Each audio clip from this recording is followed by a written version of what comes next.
بسم الله الرحمن الرحيم. anigu waxaan maanta halkan shirka jiraad u qabtay inaan kaga hadlo arrimo badan oo muxuu ahaa ku saabsan xaaladda ay ku sugan tahay dowladda hoose ee degmada Laascaanood. xaaladaas oo ah mid indhaha laga qarsan karin in maanta xarunta dowladda hoose ee magaalada Laascaanood oo la dhisay 1956 oo ay dhistay dowladda isticmaalka in markii koowaad ee ugu horeysay lagu iibiyo waxdadnimada diinta islaamka, dhaqanka Soomaalida, ka bulshada, ka dhinac walba markaad ka eegto in maanta ay nasiib u yeelato dowladdii hoose ee degmada Laascaanood in maayirku ka dhigo gole uu khamriga ku iibiyo iyadoo arkayso jirikaano khamriga anuu maalmihii kood waxaan moodin ay tahay caano iyo subag iyo wax la soo qabtay oo dowladda hoose cashuur ka doonayso baanu haystay in ay jirikaamada ku jiraan. markii dambe waxa noo xaqiiqsay jirikaamadan dowladda hoose yaala in khamri ku dhaansan yahay. maayirkuna uu ka soo iibsaday magaalada Booq ee ismaamulka Soomaaliya Itoobiya oo ka tirsan gobolka Soomaalida Wardheer. kaaga sii darane laga iibiyey cashuurtii dadweynaha masaakiinta, habarta baradhada kiilooga baradhada iibisa iyo habarsha rubaca tamaandhada xabuubka iibisa in cashuurtii laga qaadayay. maanta dowladda hoose dhexda taariikhda meel ay ka dhacday beri baan maqlay maayir magaalo muxuu ahaa Mareykankii u dhaxaysa muxuu ahaa iyo meesha la Mexico oo maayir saasoo kale khamriga dowladda hoose u jir kaasuma taariikhda maqlay. laakiin maayir kale oo ka sokeeya ma maqal. waxa reexa markaa oran jiray ninkii aragti maxaa ninkii sii noolaadow maxaa aragti ku laaban. maanta in dowladda hoose aan wixii la qarsan si khamrigii la fasaxay ama xaaraantinimadii laga qaado la xalaaleeyay in dowladda hoose Laascaanood dhexdeeda lagu kala iibsado oo baabuurtu ku kala iibsato oo kayuu loo soo galo waa nasiib darro. kaas waa qodobka labaad. waxa ka mid ah waxyaalaha mushkiladda ah dhabooyinkii magaalada Laascaanood oo wada xidhan iyadoo dhammaantood la wada iibsaday oo sifo xunoo qabyaalaysan oo reeraysan oo raasaysan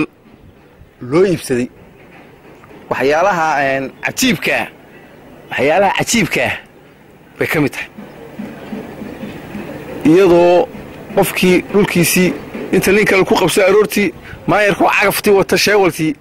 uu soo kaxaysanayo maayirkaan isku qolanahaye meeshaadi waan duminayaayo aroortii la arkay maayirkiiyo ciidanna hogaaminaya isaguna wada ciidan beeleedna wata uu cagaftii dadkii kaga dumiyo waa ayaan darro. taariikhduna adduunyadana way isrogrogaysaayo dee taariikhdu way badan tahay. haddii maanta maayirkii jidadkii uu si beeshiisaa u isticmaalay oo dadkii kalena muxuu ahaa uu muquuliyey war adduunyadu way isbedelaysaa. taana intaasaan kaga bixin. qodobka kale ka hadlaya saddexaad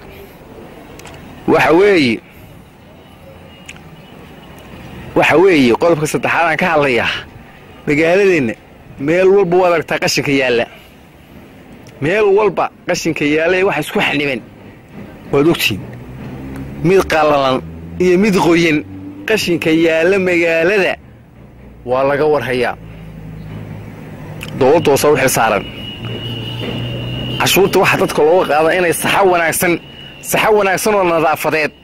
inay helaan baa dadka looga qaadaa qashinka. maanta waxaad arkaysaa hadda culimada magaalada iyo dadweynaha aad baan ugu mahad celinayaa. waayo markii roobkan deertu bilaamayay haddaan culimadaas iyo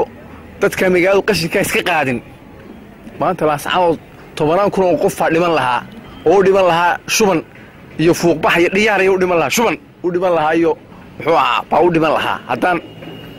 culimada ay dadka magaalada xilqaamin oo qashinka iska saaran maanta dad badan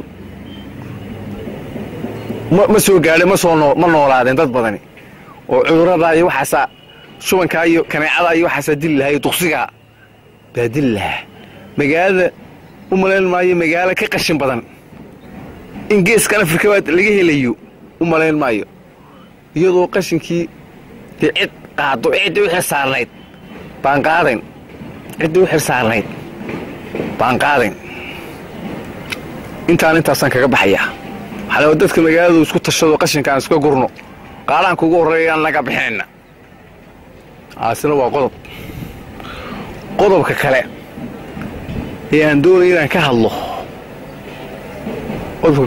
ka hadlo bariyahan bahal qaad leeyahay magaalada ku soo batay qaadkaasoo markii wuxuu soo batay la yiri maqsin maayir ku leeyahay boo qaadu gaalka ka furso qaadkan la miirooga leeyahay gaalka halkan kiiniya lagu cuno leela miiro oo kiiniya lagu cuno qaadka oo maayirku intuu maqsin u furtay magaalada ku iibiyay qaadkaasina farabaas magaalada ku haya waa qodobka kale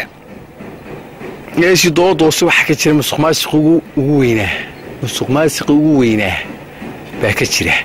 cashuurtii dadka laga qaaday waa la cunayaa tii lacag kaloo lacagta nabadgelyada oo gaari walbo ama transfer ama adeegaya laga qaado lacagtaas meel alla meelay marto ma jirto wax xisaab celinta loo diro wasaaradda arrimaha gudaha waa mid iska beena iyo huuhaa qof